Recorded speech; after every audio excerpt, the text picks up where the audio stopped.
Welcome to Jungle Vibes, the podcast for creative entrepreneurs from all over the world. Make sure you subscribe on your preferred podcast service or watch us on YouTube. Let's go. Hey, so welcome to Jungle Vibes, the podcast for creative entrepreneurs. I'm here with Mil. He's from Ohio, Cleveland, Ohio. Am I saying that correctly? Yeah. And he has such an amazing concept, an amazing company, really promoting, Black products. It's now Black History Month, so it's an amazing opportunity to now interview you. So I will just, let you introduce yourself. Who are you, and what is your company about? Okay. How you doing? First, I want to say thanks for having me on the interview. And before I get started, I wanted to make sure we was filming. So I put this up. Something came in the mail. Yeah, you got it. You got my book. That's so amazing. So I wanted to make sure I did that on the air. So I want to give a shout out to that. Matter of fact, where can they find this at? What am I holding up right now? Yes, Black Suns. So, oh my God. So my book, Black Suns, it's an Afro science fiction book, a children's book I wrote, 8 to 12 years, but it's, for the inner child in us all. You can find it on Amazon.com. Just go there, type in Black Suns. Santini is my name, and then it will pop up and you can just order it. And you have it already. I'm so happy. Thank you for your support, because this is what it's about, supporting each other in business. So I'm really happy, really Yeah. grateful. Yeah. So enjoy reading. Yeah. Thanks. So Yeah. that's gonna segue me into speaking about Black Wall Street Empire. Mm-hmm. So that's what we're here to talk about. Black Wall Street Empire is a company that I'm a co-CEO of. I reached out to you to be on your podcast to promote that. And basically, Black Wall Street Empire started out as a study group.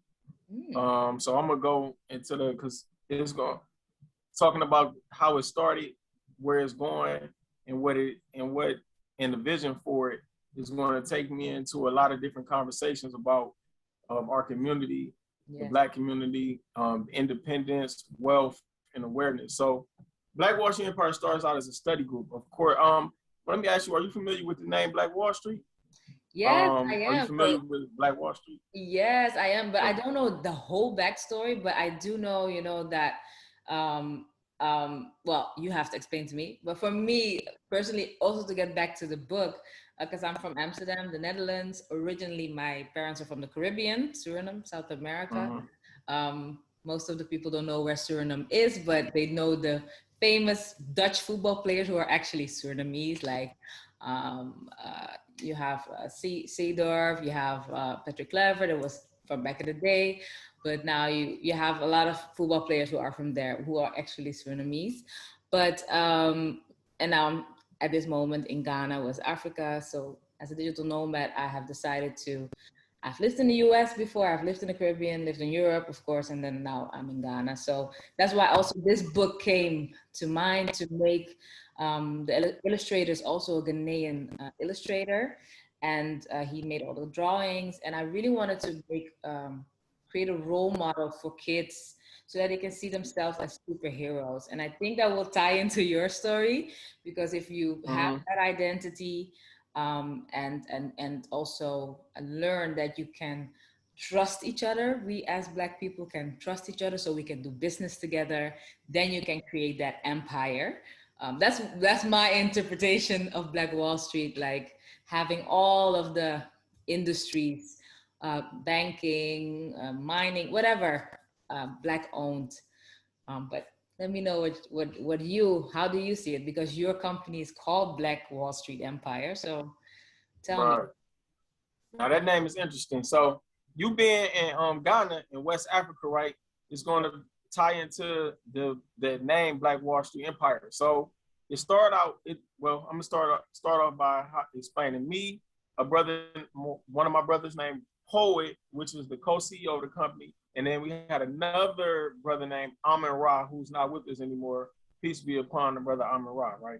So we started Black Wall Street Empire. It was three of us. It started out as a study group, just about learning information and presenting learning information and being able to come to our communities and present this information to our people, a certain body of information. Now, the name came about through me and Amir Ra. Amir Ra came up with Black Wall Street. Now that's going to take me to Black Wall Street, which is a business district in the early 1920s in America. After pre-slavery was a bunch of Black people after coming out of slavery. Before, well, at the time of integration in America, at the time of integration, they actually formed their own business district in Tulsa, Oklahoma, where it was a commercial business district where they had their own airports, they had their own bus lines, they had their own schools, everything, things that we don't have as a people today. This is at the time of integration. Yeah. I mean, no, this is pre-integration. Yeah. Okay. So that's where, I'm not going to go into Black Wall Street too much, but that's where the name comes from, because the concept behind Black Wall Street Empire is to become economically independent and also to teach our people to become economically independent. Now, that's where the Black Wall Street comes from. I put the word empire on it, and then you get Black Wall Street Empire. Now, for those that don't know what an empire is, that concept actually comes from West Africa. Through my studies and researches in West Africa and on the continent of Africa, you had different countries that in the, I'm gonna say like the 19, I mean, yeah, like, well, the 19 from like the, no, 19, not 19, sorry about that. The 14, from like the 700s to the 1400s, you had different countries in Africa, which was called empires, but how they became empires was interesting. And that's like and I'm gonna get into the concept behind Black Wall Street Empire, but what would happen in West Africa, you would have municipalities. You had, well, first you would start out with tribes. So you being in West Africa, I'm sure you're familiar with tribes. You would have what the whole concept of growing into an empire was interesting to me. First, it would be families. Families would come together and form tribes. Tribes would come together and form municipalities. And when municipalities would come together, that would form an empire. Now, today, when you look at the corporate structure in the European world, they basically took that structure to form corporations. Exactly. So that's their business model nowadays. So one thing that we don't do as a people is we allow these Europeans to come and basically take all of our ancient concepts and then form their own empires behind it. And we don't study our own history and then apply that history until to what we do today. So that's where the concept of empire came from on the name. So it was like Black Wall Street, which we're in the process of trying to duplicate something that was done by our current ancestors. And then empire is we trying to duplicate a concept that was done by our ancient ancestors. Amazing. So, and of course, and then in my research, you have different empires in West Africa that I study the philosophies from, which is Ghana. You had the Ghana Empire, you had the Songhai Empire, you had the Moroccan Empire, you had the Mali Empire. These are all empires that were powerful empires in like between the 700s and 1400s, where they basically controlled the whole commercial world of West Africa. Wow. So, and most of our people don't know this. Like you had Mansa Musa. I don't know if you're familiar with Mansa Musa. I have heard of, yes. It was, he still is, I think, the richest man ever. That's what richest man ever. He was right. He was the king of the Mali Empire. You had someone named Sunni Ali, who was the king of the Songhai Empire. These are people that they don't teach us about in history, that were like powerful figures that basically control the world. But we hear about, the European. Even here, it's not taught. Even here in West Africa, it's not it's that I was so shocked, but it's also logical that happens because there's still a lot of oppression basically in that way, like educational, that the education is controlled by, in this case, Ghana. It is the UK, I assume, is behind it, because there is people do have an intrinsic knowing of their family and where they come from. And they do know, they have their own family lineages, and I mean, there are kings and people who, kingdoms here, but that there is still such a awe for Europe and US. Like even in Africa, like there's so many people who, like me, who are here, but also even Ghanaians themselves who have traveled in different African countries here that are like, don't only think about the US or Europe, think about going to Tanzania, go to South Africa, go to, you know, explore your own continent. But everyone is just so focused on US and Europe. Like, that's the whole like oh, that's heaven or something. And then you really and that's not it. Well, I'm now in Accra, it's an international city. In the north is different. I heard, I haven't been to the north of Ghana yet, but there people really have the pride of their own. So it's also different in different parts of the country.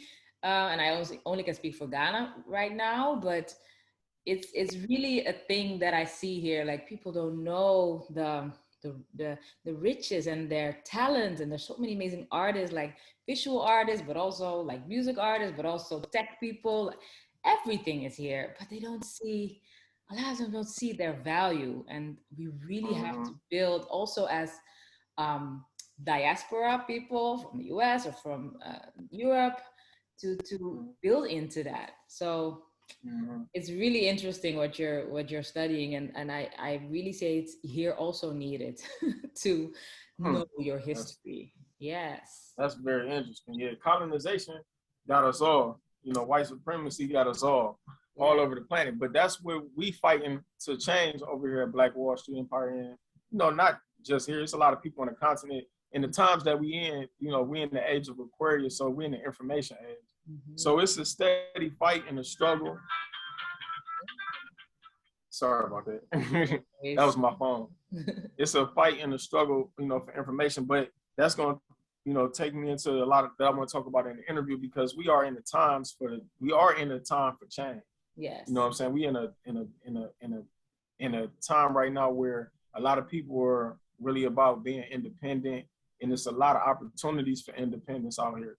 I mean, it's a lot of opportunities for independence, period, in the times that we're in. So, and the information is readily available to us too. You know, we need more people that's pushing the information. That's why I like working with the youth and everything to educate them. But we, you know, we have to take the chains off of our mind, like you said, and quit seeing the other white as superior and see ourselves as superior. And that's where I'm gonna go. You know, when I start talking about branding and everything, I'm gonna go into that a little bit. Yeah. But that's the concept behind Black Wall Street Empire. So it's really a West African. It's an American, ancient American concept of a business district, and then there was an ancient African concept that goes into the name. Now, when you start talking about what we actually do at the company, it's kind of like built around that concept too. Is I have several different products, and I have several investments that I'm into that kind of like all come together and form an empire. Yeah. So it's like, you know, in the direction that we're going in and trying to build, you know, economic wealth for our community. I'm into land investing. I'm into real estate investing. I have brands, product brands, and I have product brands, real estate investment. I have so much I can't even think about. Remember really everything building that empire off the top of my head. Yeah. Also, work with the youth. We have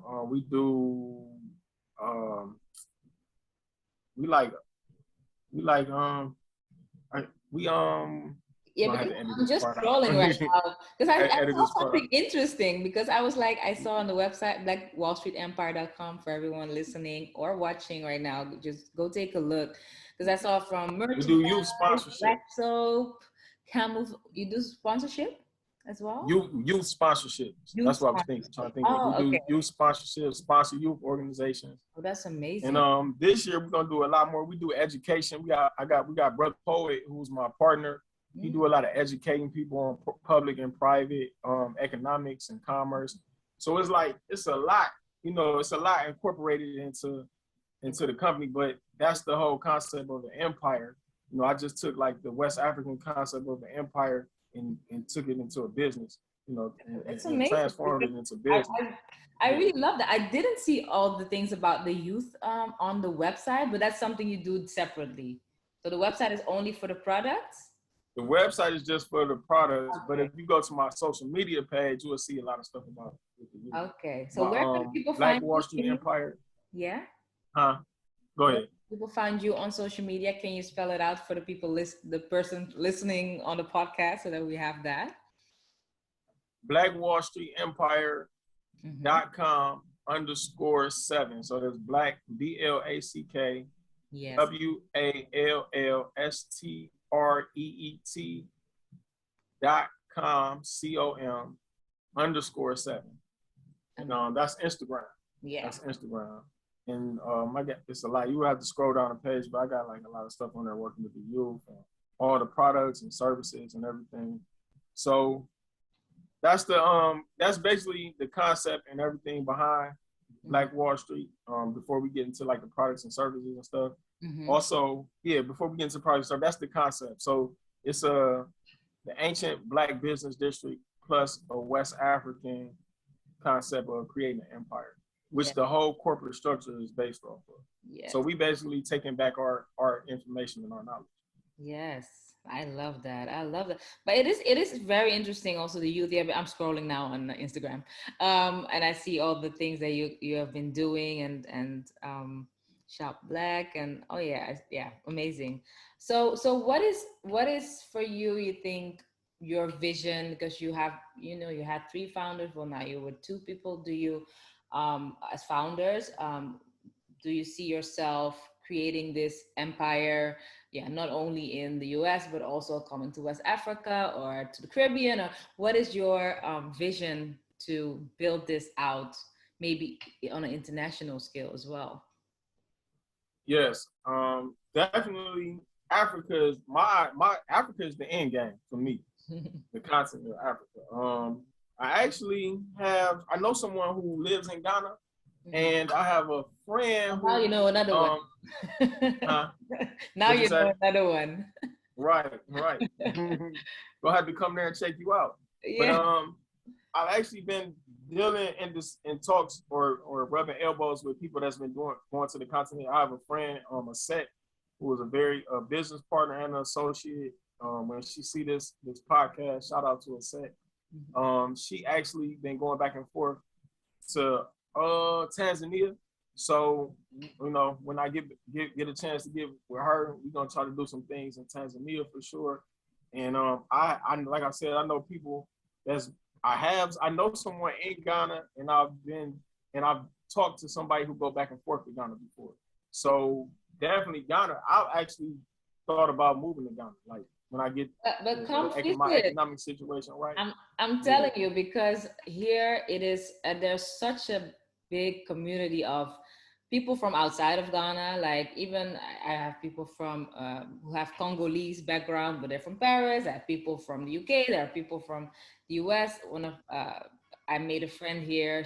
I have lived in LA before 2 years, and then now I made a friend here. I didn't know her in LA, but I met her here. So and she is also going back and forth now, and she's doing things with yoga and with she's now having a podcast about like dating between the we from the West still with African heritage and then being back in Africa. So there's a whole thing here, with Ghana is really like the they say is like the gateway to Africa because it's a very peaceful country. It's Mm-hmm. yeah, it's kind of easy going. It's not too hard. You find an Airbnb or a hotel, you book, you rent a place, and you're here, and you travel around with Uber, the same Uber app you use as in the US. Only the Ubers are not as fancy, but that doesn't matter. And you just you roam around. You go have your every type of food you want to eat. You can eat the local foods, but you can also get your whatever New York pizza, Burger King, or whatever you like, or your Mm-hmm. sushi, or I love like all types of food. So for me, having good restaurants is so important. You can find everything here, and the thing is, it's such an international city. People think often, and I was also guilty of that. Even people think about Amsterdam, they think about white people. Well, there are 180 nationalities in the Netherlands. I mean, everything is there, and that's the same here. There are so many tribes, even from Ghana, and like people speak different languages. Most spoken is three, but you also have Gang, you also have anyway, you have so many other languages spoken here, so not everyone even understands each other. In that way, that's why everyone also speaks English. So you can always speak English. So it's very accessible. And there is this thing, which was also new to me, called privilege here. So here we are being seen as white people. Yeah, it's really a weird concept. It's still not in my head. Yes, because of the way you talk. When they hear you talk, you're automatically seen in their mind as white. Yes. So Because you you speak have English? doors are being Because you open speak. for you because you are from the US or you're from Europe that are not open for other Ghanaians. Yes. Mm, It's really weird. When you hear, you're mm, like, also, we with our brown skin are being called fair skin. Like we're light skinned for people here. To me, I'm still mind blown for that concept. I'm just a brown girl. I'm black. You know, don't call me light or whatever. Doesn't matter. I mean, but for me, it's weird. So it's so different. Those kind of things, and sometimes I really need to make sure it also works the other way around. If people hear your accent, that they maybe up the price sometimes a bit. You know, because not everything is I've price. heard that. I've heard that about Yeah. Africa. So, but the I've same heard thing that applies. about other places too. Yeah, it's the same thing for me when I go back to the Caribbean, to Suriname, and they hear that I have a Dutch accent compared to the Surinamese people. Then it's the same. So, but there are a lot of opportunities. You just always have to be aware of people. People always want to take advantage, but that's everywhere in the world. I haven't.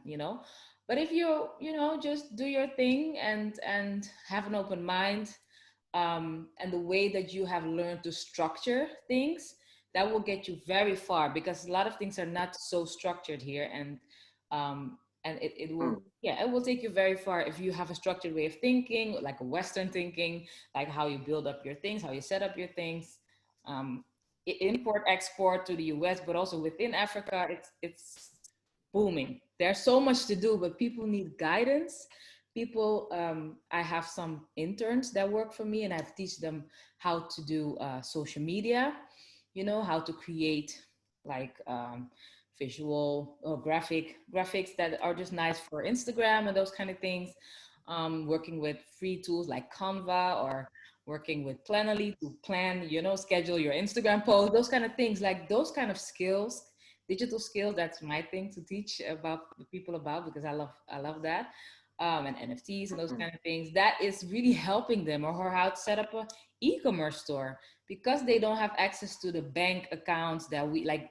They cannot open a PayPal, for example, which is for us, we can just mm, have a PayPal. So if you partner with someone who is selling amazing local, I don't know, fabrics, or there's so much, and you partner with them or you buy it in from them, you just sell it. You just do e-commerce. There are so many people who have thrived off of that and are still thriving in that space, because mm, the online part, people are not really like, they use online, they use TikTok, they use Instagram, but for entertainment, not for business so much. mm, There are a lot who do, because I know, top designers who are here in Ghana and they sell worldwide. And you have that class of people who do that, but it's a certain bracket of people who have been exposed to, living abroad, or their parents have been living abroad, or, it's a little bit like that. So, but for the general public, mm. like, to keep it like, they really need that education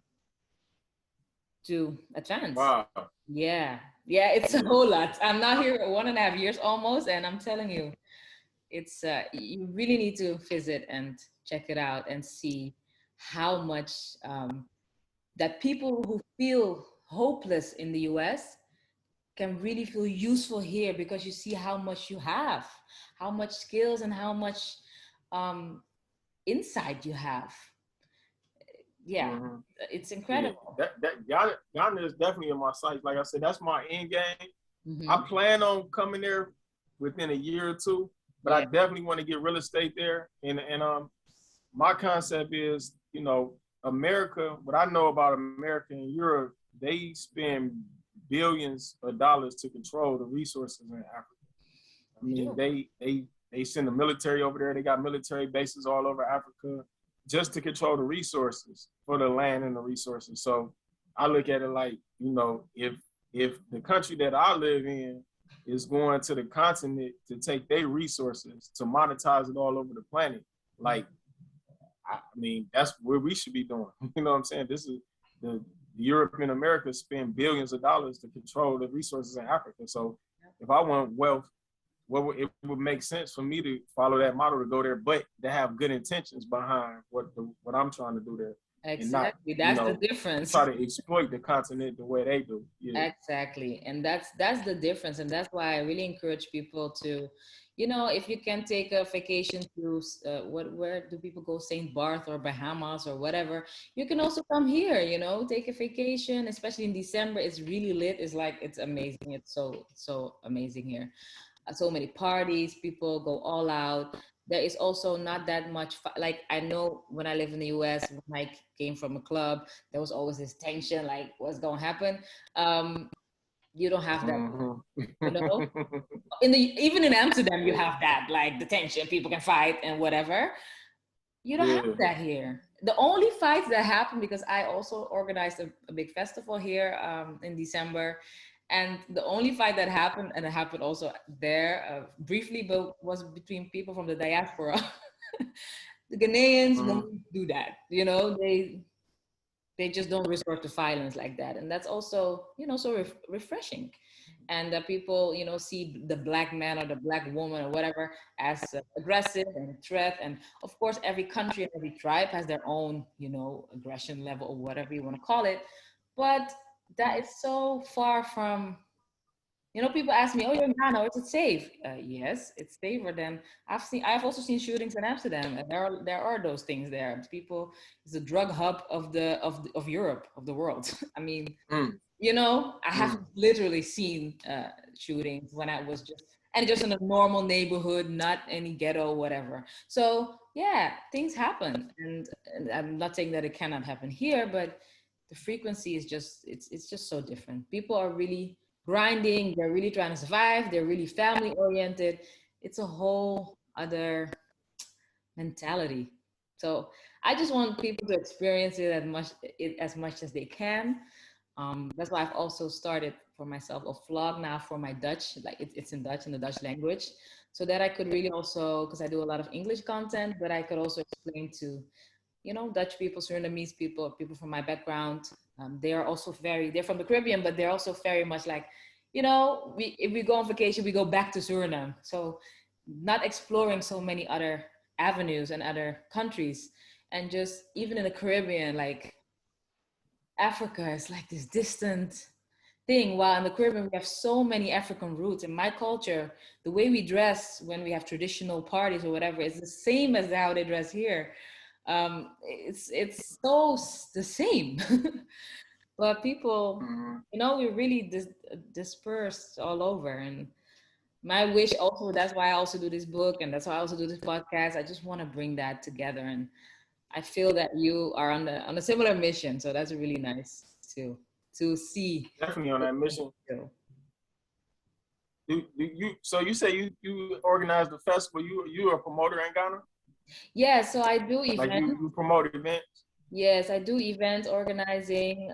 So basically my company is called Jungo, and that's why Jungo Vibe. Jungo means connecting in Latin, but I do events. I'm also an event host. I've done a lot of corporate events, mostly conferences, but then the pandemic came and there were no conferences anymore. So I kind of rolled here into the party scene. I did a big event with 8 artists from South Africa. So last year, December, I went to South Africa. We had a whole press conference there. And then we brought 8 of the top artists from there. They make Amapiano music, which is a real amazing music style, South African music. Go check it out. And they performed here in Ghana. And for them, it's also like being abroad, because it's a 6-hour flight to South Africa. For me, also from Ghana, it's a 6-hour flight to the Netherlands. Like, people don't understand how big the continent is. It was the same 6 hours, but then the other way to South Africa for me, as it is for me to go to the Netherlands. Like, Spain is 3-hour flight from here.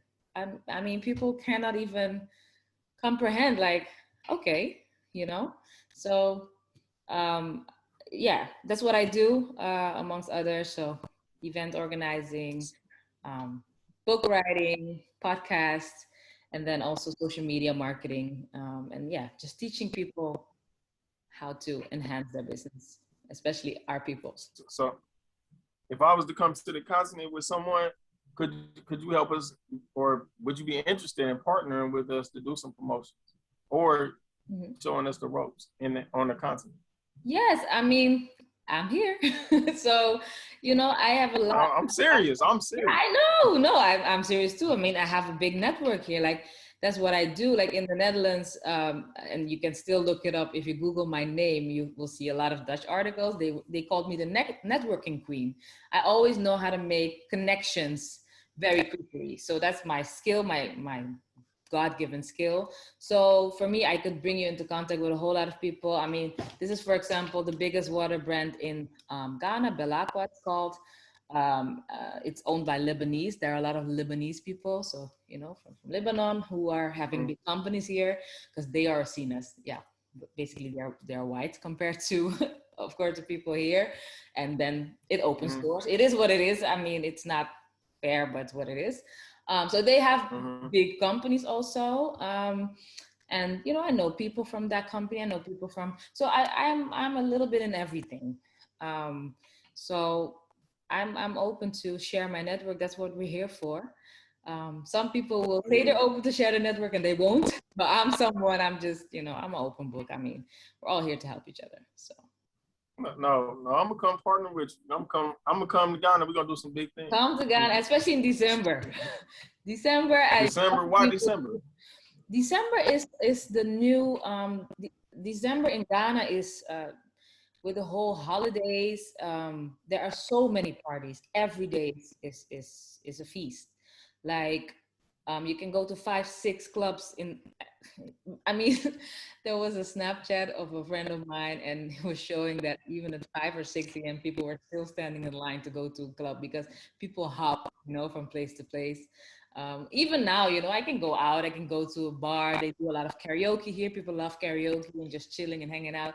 Like you can go to so many places. There's such a vibrant nightlife. But in December, everyone comes to Ghana. Like who was here? Chance the Rapper was here last month. It was almost 2 months ago. Who else? Bad some models, amazing models. Who was here again? So many people. Like Wizkid came to perform. There was this big festival called Afrochella with 10,000 people.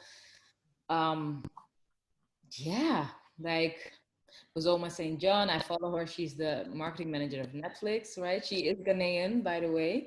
But yeah, she's the marketing manager of Netflix globally and is very often in Ghana. Um, it's a whole thing. Like so many Americans were here. Many more stars, but I can't recall all of them. But um, it happened because the Ghanaian tourism board has started this campaign right beyond our year of the return in 2019 when also Jada and Will Smith, Cardi B, everyone was here in Ghana, and now they have the Beyond the Return campaign. So they basically promote Ghana as a hub to come to Africa, come to enjoy the African experience because it's very international, as I say. Accra is very international, the capital city. So it's a soft landing compared to other African countries. And then from here, you can venture out and start your trade. Another thing to know is that since January 2020, there is a free trade agreement, which means that within African countries, there is tax-free trade. Like there was this I know whole about that. thing back in the day, yeah. So those are things. I'm even starting. let me just show it to you. I'm even starting another product. This is shea butter. It's very good for your skin and everything. It's Ghanaian. I'm also creating. This is one of the samples that we're making now. A skincare line, which I want to not only to the US or Europe, but also to other African countries. So I have my hand in a lot of things and real estate will come as well. I have done real estate in Europe, but here there are also many opportunities. So just come. That's what I'm Come interested visit. in. I'm interested in the real estate and promotion business. So I'm Yeah. definitely gonna come there and do some promotions with you. Hey, you know what's crazy? This chain right here that I have on, Yeah. is from Ghana. It's handmade from Ghana. Really? Yeah, my friend, I had a friend that went to Ghana and she brought it back for me. Amazing. Yep. So it's no coincidence Yep. because from meeting each other, you didn't know I was here. So, Nope. it's just energy bringing I knew together. you. Uh-huh. Right. Yeah. Yeah. Yep. So it's destined for me to come there. But Yes. um yeah. Yeah. So that'll take me into the products and services a little bit. I'm actually interested in getting raw materials from Ghana, to bring over here and create products and services. That's another thing that's important that we have to do. I don't know if you're familiar with Marcus Garvey, but that's someone else I studied. Marcus Garvey, he was a forerunner of the Pan-African movement in America. Okay. And he was actually trying to bridge the gap between the Africans on the continent of Africa and the Africans in America. And he wanted us to do trade with Africa. He wanted us to do commerce with Africa. So building that commercial relationship is something that's very important to the upliftment of our community, and us building wealth and having having generational wealth, and us actually being back in the forefront of the world. Because I see everything as a competition. I study somebody named Dr. Claude Anderson. I don't know if you're familiar with Dr. Claude Anderson. I but really I study at you because you know all those names. I'm like, oh my God, I don't know anything. I need to it's know. a book. I got this book right here called Powernomics. Okay. This would be a great book right here to read. But he talks about that in that book, Dr. Claude Anderson. He talks about building wealth, and one thing that our people don't really understand is the wealth building is a competition. Like all races, they play a competition. They play the wealth game is played. The economic game is played. It's played as it's like a competition. So it's played as a team. It's a team sport. That's what I want to say. Like I get a little nervous on camera, so no. but I'm Oh, gonna try to I don't notice. But some people are listening in, so they don't know. No, but it really goes well. So it's great. Yeah, all right. Yeah. But it's played as a team sport. So you see Jews, Asians, Arabs, everybody play it as a team. Everybody circulate their money within their own community. Our people don't really do that. And everybody, what he speaks about in the book is Jews, they can go to Jerusalem. They can do commerce with Jerusalem. They have a power base outside of America. Arabs, they have a power base outside of America, the so-called Middle East. They can go home to the Middle East and do commerce. The Asians here, they have a power base. They can go to Asia and they get resources and they trade with their country, and they able to monetize their businesses doing business with the people on their continent. Blacks, we don't have that. You know what I'm saying? We just basically out here on our own. So like us building that gap and building the bridge with our brothers and sisters on the continent is something that's very important, so that we can have somewhere to go. We can have someone to do commerce with. We can get raw materials, bring them here, ship them, do import, export, as you said. Yes. And that's where wealth really comes from. When you get the raw materials, resources is more important than money. But the reason why you want to get the money is so that you can get the resources. So that's something that we definitely into. You really need to make sure that you plan to come at least this year, 2022, come to Ghana. Make sure you're here. Is there any last things that you want to say to people watching or listening to this, in regards to your company, or maybe just an advice you want to give to the youth who, maybe younger people are also listening in right now. So. Well, before I go, I'm going to talk about the brands. I have Black Wallstreet Empire, like I said earlier, we have several things that we into. We into land acquisition, real estate, education, working with the youth. But one thing that in the times that we're living in today, branding is very important, and controlling our own culture is very important. So I created some brand products really as residual income and cash flow income. And now in 2022, I want to become more focused on building the brands up. One of the reasons why I'm here, nationally, internationally, digitally, I want to get a lot more money through the internet digitally. But it's not just so much about generating money. It's also about controlling our culture. And one thing that we haven't done in the past, but we have the opportunities to do now because of the internet and the way, everything is at the click of a button. You can get distribution at the click of a button. You can get natural resources and you can get wholesale prices at the click of a button. So we have the opportunities to create brands and change the minds of our people to support these brands and not support the mainstream brands, through marketing. We have those opportunities to do those nowadays. So I created a fragrance line, which the people out there can go get. And this is King Ra cologne and Sister 7 perfume. And one of the reasons why I really wanted to focus on promoting these is the brands is created. It doesn't cost me a lot to produce those brands, but I get a lot of great feedback from them. So I felt like it was time for me to really start pushing them and promoting them a lot harder. That's why I reached out to the gig market, and I'm doing a lot of digital marketing on these brands. And it's just us, through studying Dr. Claude Anderson with Empowernomics, he talks about us going into businesses and creating brands and industries that we have competitive advantages in. So I feel like one of the industries, I don't have a lot of time to go into everything, but one of the industries that our people have a competitive advantage in is the fragrance industry and the clothing industry too. I have a clothing line as well. So like entertainment, clothing, it all goes together. It's basically urban. Think that an urban market that we basically spend most of our money in. So I feel like we should control what I studied from Dr. Claude Anderson is we should control those anything that Black people spend their money in, spend a majority of their money in. We should control those markets from the business side of it, as well as if we the main consumers, we should control those from the business end. Yeah. So I really don't have time I ain't get time to go into all that. Maybe I'll come back in the future. Yeah, we have to do another I want to tell these people about these brands right here. This is King Ra cologne, especially to your international audience. They want to go get these King Ra cologne, Sister 7 perfume. The name King Ra itself is something that our people should support, especially on the continent, because that's the ancient Egyptian sun god right there. Yes. Ra, that's the sun god. That's African culture. That's about as African as it can get right there. One of the sun god Ra.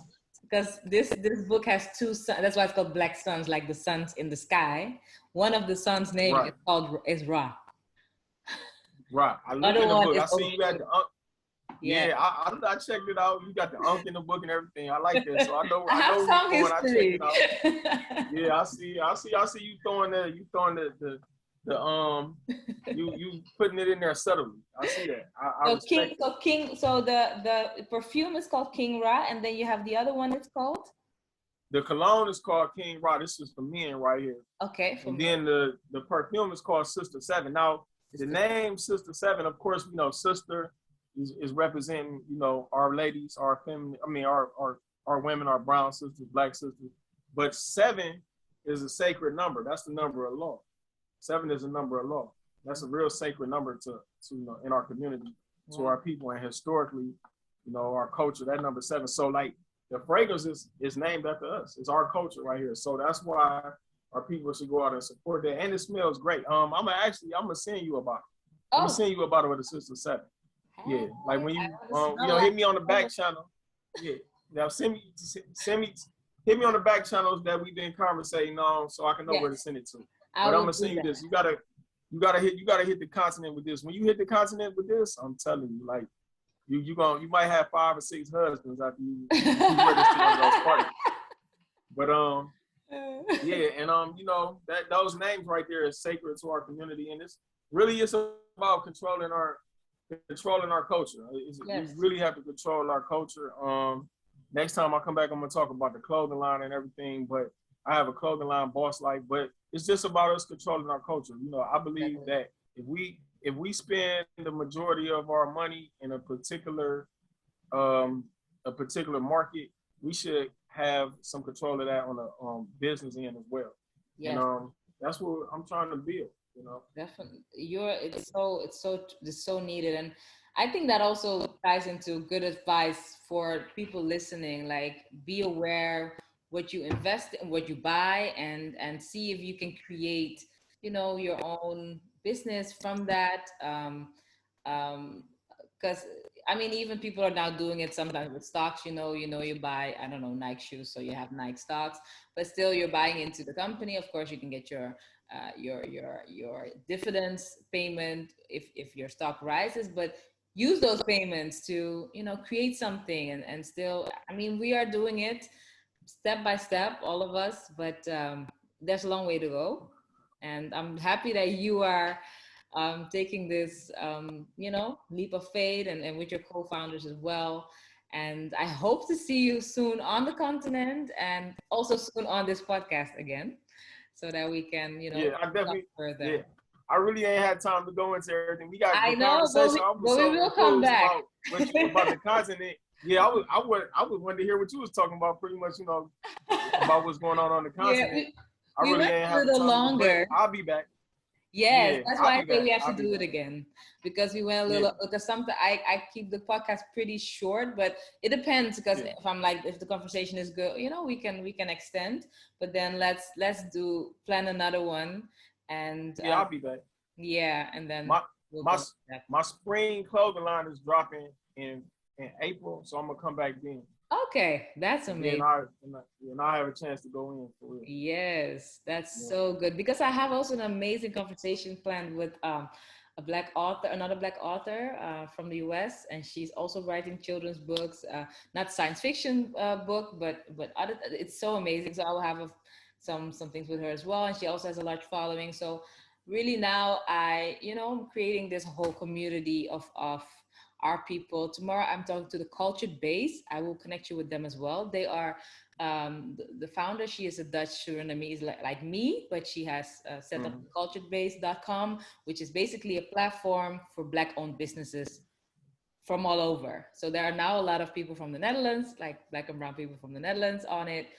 But she's really expanding internationally. So I think also it will be great if you guys. So I will send the website and her Instagram as well, and tell her that you can, that you guys can have contact, because she wants All to right. have a lot of black-owned businesses from all over on her website. So I'm there for sure. yeah, Shout out to everybody in Ghana too. yes, Shout out to Ghana. Shout out to the continent. Black Power, Black Power, exactly. African Power, Global African African Power. power. Yeah. Thank you for being here. I'm so appreciate this call. And for everyone, go to blackwallstreetempire.com, and they can also find you on Instagram, blackwallstreetempire.com, and then _7, right? Yep. _7. Yep. Yes. So We ship to Africa too. We ship to Africa too. So yes. I'm gonna send you that So bottle. I mean, there's Where it's DHL let here. your Africans know. Let your Africans know about it. Yes, I will definitely. And I mean, when you ship it, it's here in a couple days. I mean, people, it's so fast. Everything is so fast now. So nothing is, the Right. world has become small. Thank you so much. All right. Thank you. Thank you for listening to Jungle Vibes, the podcast for creative entrepreneurs. Don't forget to subscribe to your preferred podcast service and watch us on YouTube. See you next episode.